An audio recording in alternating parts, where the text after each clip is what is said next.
Hey y'all, Sarah Ulmer here for the Y'all Politics Weekly Wrap-Up.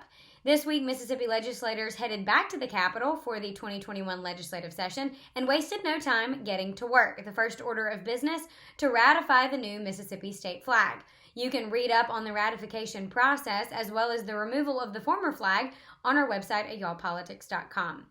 Most of the big headlines, however, this week came out of Washington, D.C. as protesters gathered in D.C. outside of the Capitol during the days before the certification of the November presidential election. On Wednesday afternoon, protesters were able to siege the Capitol, which moved Congress members as well as senators out of the Capitol in what seemed to be a fairly chaotic afternoon. You can check out the news on that event and what happened to some of the senators and congresspeople there. Luckily, none of Mississippi's senators or congresspeople were harmed or their staff harmed in the incident.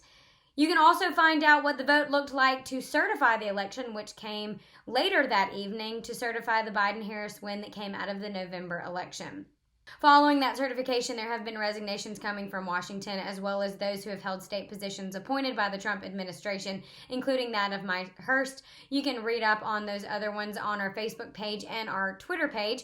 Don't forget to follow us there for more up-to-date information on what's happening in Mississippi politics. Thanks for tuning in with us this week, and we'll see you next week. I'm Sarah Ulmer.